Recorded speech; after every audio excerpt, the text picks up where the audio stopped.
Assalamualaikum warahmatullahi wabarakatuh दोस्तों, this is your brother Jamil Ahmad Khan and I welcome you all to my YouTube channel and I hope कि सभी लोग खैरियत से होंगे, अल्लाह की अमान में होंगे। अल्लाह पाक आप सभी लोगों को खुश रखे।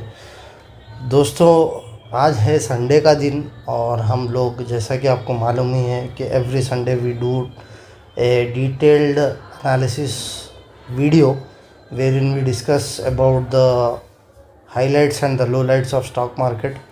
तो इस वीडियो में भी हम लोग वो सारे पॉइंटर्स को डिस्कस करने वाले हैं जो इस हफ्ते स्टॉक मार्केट में एक ज़बरदस्त इम्पैक्ट क्रिएट कर सकते, इसमें मोमेंटम ला सकते ऊपर की तरफ या नीचे की तरफ। तो वीडियो को स्टार्ट करने से पहले मैं आपको एक चीज़ बताना चाहूँगा कि टेक्निकल एनालिसिस कोर्स की चैप्टर नंबर 5 आ चुकी है और ये वाली वीडियो है।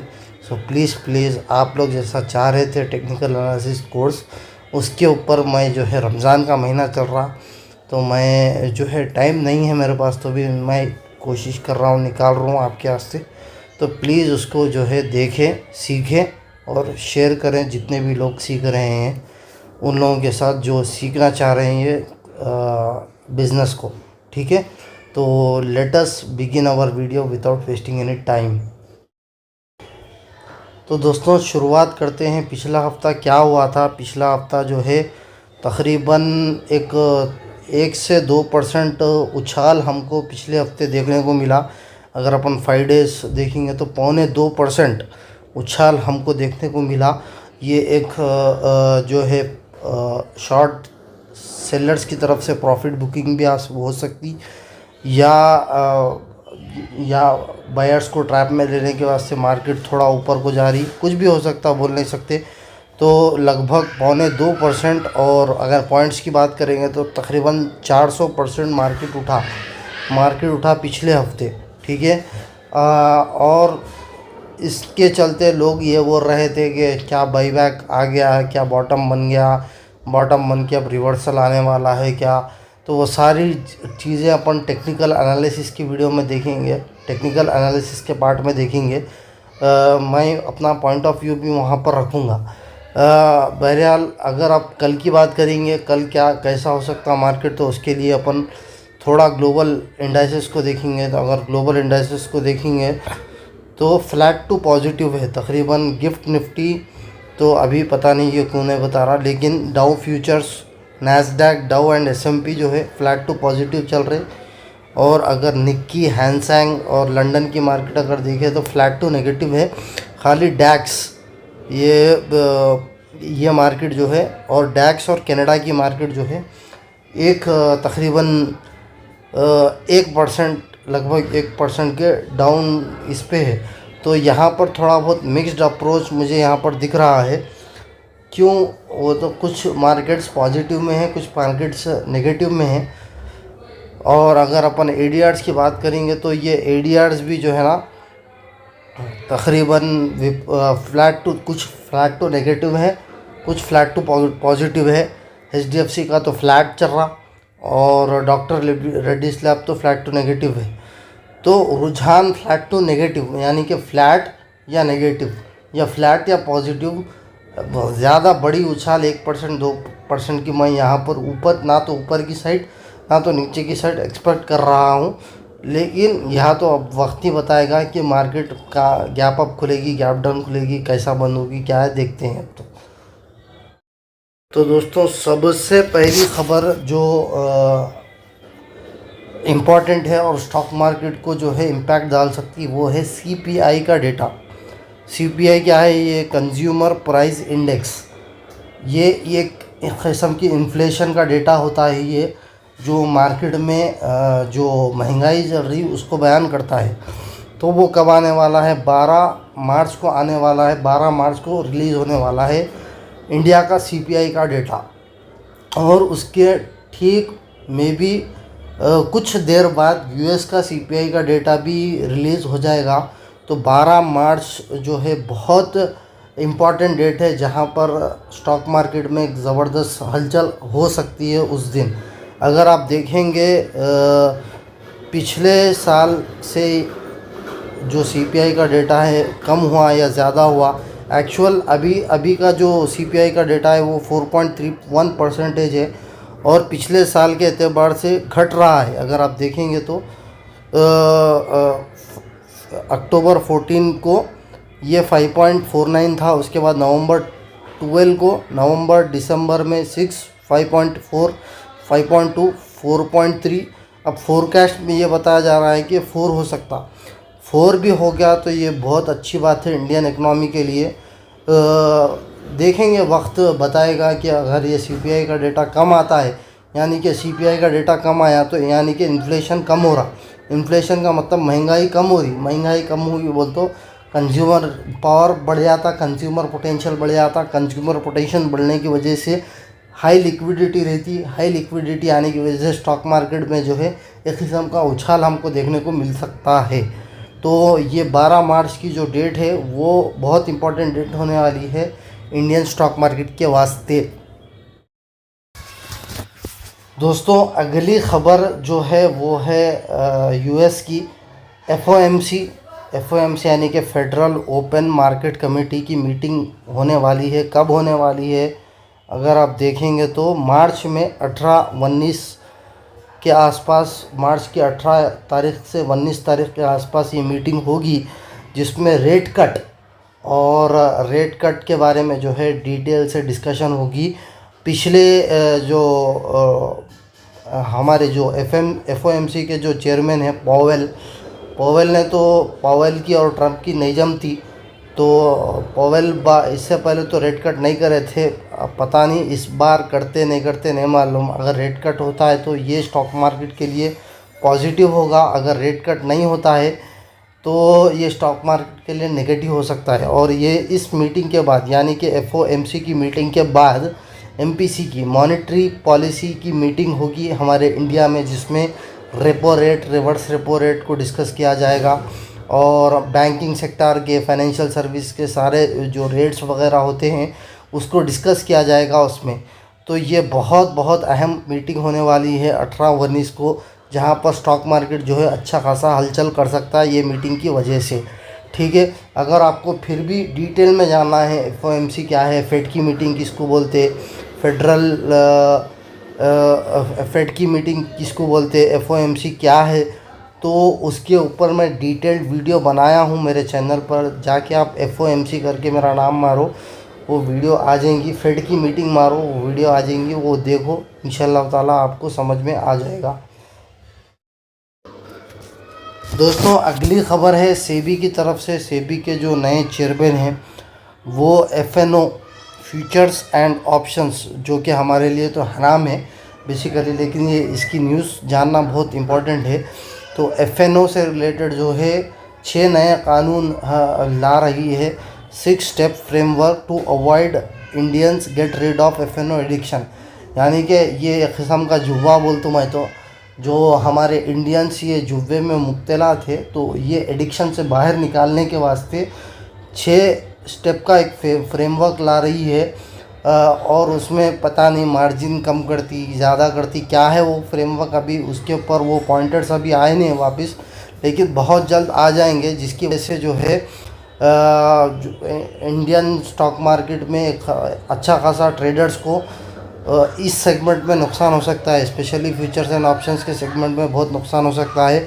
मे बी उन लोगों को ज़्यादा मार्जिन देना पड़ेगा, या मे बी बोल नहीं सकते, कुछ भी हो सकता है। और मैं एक आर्टिकल पढ़ रहा था कि पिछले जो चेयरमैन थी मधुरी बैज बोल के, वो लेडी ने जो है, उन्होंने जो है कुछ ऐसे क़ानून लाए थे जिसकी वजह से 20% ऑफ इंडियंस जो है एफएनओ मार्केट को छोड़ के चले गए थे। और भी अब ये नए वाले चेयरमैन, जिनका नाम मैं भूल रहा हूँ, इनका कहना ये है कि ये 6 स्टेप फ्रेमवर्क की वजह से जो है और भी मार्केट से एफएनओ सेगमेंट में लोग यहाँ से छोड़ के इसको जा सकते हैं। और इसकी वजह से हमारे को एज ए हलाल ट्रेडर, जो हलाल इक्विटी मार्केट में ट्रेड करते हैं, उन लोगों के लिए फ़ायदा होगा, क्योंकि वहाँ पर जो है वोलेटिलिटी बढ़ जाएगी, वहाँ पर जो है प्रेजेंस, और वहाँ पर जो है लोगों का पार्टिसिपेशन बढ़ जाएगा, लोगों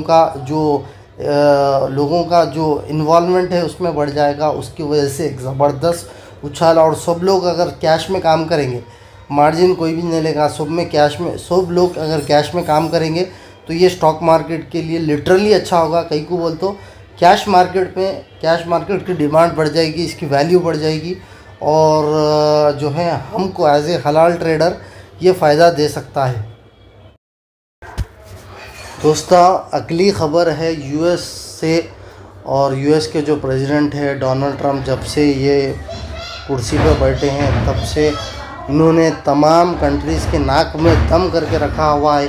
वहाँ से चाइना परेशान है, इंडिया परेशान है, और अगर आप देखेंगे तो इंडिया ने भी इशारों में बोल दिया है कि हम भी यहाँ से टैरिफ अब लगाएंगे। जो ट्रेड वार चल रहा है, जो रेसिप्रोकल टैरिफ, डिजिटल टैरिफ जो चल रहा है, उसकी वजह से मार्केट अभी तक गिर रहा था, वो भी जो है अब इंडिया भी लगाएगा टैरिफ बोल के हल्के हल्के अंदाज में बोल चुका है। और वहाँ से चाइना ने भी इंडिया को एक दोस्ती का हाथ बढ़ाया है कि हम लोग ये दोनों मिलके, इंडिया और चाइना मिलके ये यूएस के ट्रेड वार को ख़त्म करेंगे, और ये टैरिफ का जो झंझट है, मसला है, उसको हल करेंगे। और वहाँ से जब जो है डोनाल्ड ट्रंप ने ज़ेलेंस्की को, जो यूक्रेन के प्रेसिडेंट है ज़ेलेंस्की, उनको लाइट ले लिया और रशिया के प्रेसिडेंट के साथ जाके मिल गए, तो वहाँ से रशिया यूक्रेन वार भी शुरू हो गया। कल जो है रशिया ने ड्रोन स्ट्राइक्स किए यूक्रेन पर, जिसकी वजह से तकरीबन 88 लोग जो है मारे जा चुके हैं यूक्रेन में। तो ये ऐसा चल रहा है। डोनाल्ड ट्रंप जो है, जो पिछले 1.0 में जो डोनाल्ड ट्रंप थे, उसका टोटल रिवर्स ऑपोजिट ये डोनाल्ड ट्रंप दिख रहे हैं। और पहले वाले डोनाल्ड ट्रंप रशिया के ख़िलाफ़ थे, अब रशिया के साथ हो चुके हैं। तो ऐसा होने की वजह से जो है एक किस्म की ग्लोबल पॉलिटिकल इम्बैलेंस आ सकता है, जो हमारे इंडियन स्टॉक मार्केट पर इम्पैक्ट डाल सकता है। तो बात करेंगे अभी क्रूड ऑयल की, क्योंकि रशिया यूक्रेन का वार अभी स्टार्ट हो चुका है, जिसकी वजह से क्रूड ऑयल अभी हल्का हल्का ग्रीन में हमको दिख रहा है। मे भी ये क्रूड ऑयल बढ़ के अब 80 प्लस जा सकता है, $80 WTI, और ब्रेंट क्रूड 75 पार हो सकता है आने वाले दिनों में, क्योंकि रशिया यूक्रेन का वार अभी भड़क चुका है। और साथ ही साथ अगर आप देखेंगे तो डॉलर रुपी का इंडेक्स, तो रुपी जो है अभी स्ट्रॉन्ग बिल्कुल भी नहीं है। डॉलर अभी स्ट्रॉन्ग हो रहा है और 87 पार अभी कर चुका है रुपी, जो कि डायरेक्टली और इनडायरेक्टली स्टॉक मार्केट के ऊपर इम्पैक्ट डाल सकता है। दोस्तों, ज़रा नज़र डालते हैं FIIs और DIIs अभी इस वक्त क्या कर रहे हैं। तो अगर आप देखेंगे तो इनकी तरफ से बिकवाली जारी है, रुकने का नाम ही नहीं ले रही है। इस मार्च में भी ये लोग एक भी दिन 3 मार्च से 7 मार्च तक जो है तकरीबन ये लोगों ने 15,000 करोड़ का माल बेच लिया है। ठीक है, उसी सिमत में DIIs की ख़रीदी अभी जारी है। मार्च में 3 मार्च को 8,700 करोड़ की ख़रीदी, उसके बाद 4,500, 3,000, 1,500, 2,500 की ख़रीदी। अगर नेट टू नेट अगर आप देखेंगे तो नेट टू नेट में DIIs आगे है, और हम लोग जो है 5,000 करोड़ प्लस में हैं, अभी ग्रीन में हैं। तो इसका मतलब ये है, इसकी वजह से ही मैं समझता हूँ ये जो पिछला हफ्ता जो ऊपर उठी थी मार्केट, और 1.7% जो ऊपर उठी थी, वो मे भी इसी की वजह से ऊपर उठी थी। लेकिन अभी भी मैं ये समझता हूँ कि बियर्स के कंट्रोल में मार्केट अभी भी है, क्योंकि अगर आप देखेंगे मंथ ऑन मंथ बेसिस में, तो अक्टूबर से अगर आप देखेंगे तो पूरे FIIs ने तकरीबन 2.5 लाख करोड़ की बिकवाली अभी तक बेच चुकी है, कर चुकी है FIIs ने। और इसी वजह से मैं समझता हूँ कि अभी भी जो है बियर्स के हाथों में ही कमान है, और अभी बायर्स बहुत बहुत दूर है, बुल्स अभी बहुत बहुत दूर है। वो उसके लिए अपन चार्ट पर जाकर देखेंगे कैसा हम प्रेडिक्ट कर सकते कि बुल्स के हाथ में जो है टेक ओवर आ चुका है। तो दोस्तों मैं आ चुका हूँ निफ्टी 50 के डेली चार्ट पर। यहाँ पर हम लोग लेवल्स मार्क करेंगे। तो अगर आप देखेंगे तो पिछला हफ्ता माशाल्लाह से 22,000 से 22,500 के आसपास अभी मार्केट मंडरा रही है और तकरीबन हमने 500 पॉइंट की बढ़त यहाँ पर दिखी। लेकिन अगर आप पूछेंगे क्या बॉटम बन चुका है और यहाँ से मार्केट ऊपर को जाएगी, तो मैं बोलूँगा नहीं। कहीं को बोलते अगर अपन EMS की मदद लेके देखेंगे, तो EMS की अगर मदद लेके देखेंगे तो ये मेरा टेम्पलेट है। तो EMS जो है अभी ये चारों EMS के ऊपर निकलना होगा मार्केट को। अगर कंट्रोल वापस लेना है बायर्स को या बुल्स को मार्केट कंट्रोल में लेना है, तो ये चारों EMS 21 EMA, 55 EMA, 100 EMA और 200 EMA को जो है तोड़कर ऊपर की तरफ निकलना होगा। तब हम समझेंगे कि मार्केट जो है टोटली बुल्स के हाथों में है, ठीक है। वरना मैं समझूंगा कि जब तक ये जो है 200 EMA के नीचे है तो अभी भी जो है बियर्स यानी कि सेलर्स अभी भी हावी है और मे बी कल भी मार्केट गिर सकती है। और यहाँ से जो शॉर्ट करे लोग, जो FNOs में शॉर्ट पोजीशन बनाए, वो लोगों की प्रॉफिट बुकिंग की वजह से जो है मे बी एक हल्का सा राइज हुआ है और मे बी यहाँ से जो है 22,700 तक मार्केट जो है बायर्स को ट्रैप करेगा। ट्रैप करके जो है हो सकता है यहाँ से मार्केट नीचे की तरफ जाए।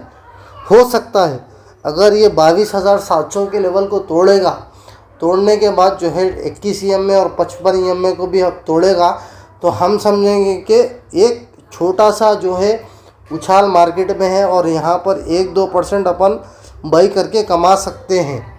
और अगर इसको पूरा कंट्रोल में लेना है बायर्स को, तो चारों EMS 21, 55, 100, 200 EMS को टोटली तोड़ना पड़ेगा।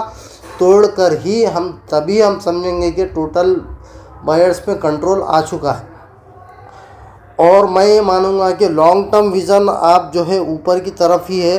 अगर आपका लॉन्ग टर्म इन्वेस्टमेंट का प्लान है तो आप डिप्स पे, यानी कि पिछले वाला अगर आप टेक्निकल एनालिसिस कोर्स का ट्रेंड लाइन का वीडियो नहीं देखे तो वो देखो, उसमें मैं बोला by on dips.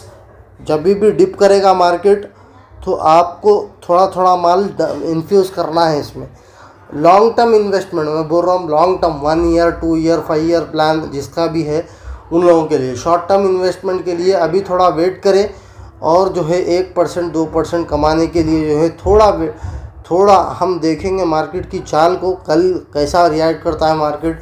Gap up खुलेगा, गैप डाउन खुलेगा, कैसा खुलेगा, ऊपर को जा रहा है, नीचे को जा रहा है, कौन सा रेजिस्टेंस बन रहा है, क्या बन रहा, उसके अकॉर्डिंगली अपन जो है डिसीजन लेंगे। अगर अपन शॉर्ट टर्म की बात करेंगे तो यहाँ पर अगर आप जो है 15 मिनट का चार्ट ले लो, तो 15 मिनट का चार्ट जो अगला रेजिस्टेंस हो रहा है वो ये वाला रेजिस्टेंस है, ठीक है। ये वाला जो 22,700 से 22,800 के दरमियान है, ठीक है। ये जोन को तोड़ के ऊपर की तरफ निकलना बहुत ज़रूरी है मार्केट को शॉर्ट टर्म में 1% 2% कमाने के लिए। अगर नीचे की तरफ जा रहा है, नीचे की तरफ जा रहा है तो 22,400 300 जैसा ही वो नीचे की तरफ जाएगा, हम भी जो है शॉर्ट करेंगे, 1% 2% वहाँ पर कमाने की कोशिश करेंगे। तो उम्मीद करता हूँ आपको ये सारे चीज़ें समझ में आए होंगे, आपको सारा कॉन्सेप्ट समझ में आया होगा, लेवल्स भी आपको समझ में आए होंगे। तो आप खूब कमाइए इसके ज़रिए से। मुझे भी मेरे को भी जो है दुआओं में रखिए। रमज़ान का बाबरकत महीना चल रहा है, मैं भी आप लोगों के लिए दुआओं में याद रखूँगा, याद करूँगा आप लोगों को भी। और टेक्निकल एनालिसिस की कोर्स को आप डिटेल में देखिए, सीखिए, नोट्स बनाइए। और कुछ भी अगर डाउट वगैरह है तो कमेंट बॉक्स का भरपूर इस्तेमाल करिए। मैं मिलता हूँ अगली वीडियो में। इसी के साथ अपनी वीडियो को ख़त्म करता हूँ। तो अपन इजाज़त लेते हैं। अल्लाह हाफिज़। अस्सलामु अलैकुम व रहमतुल्लाहि व बरकातहू।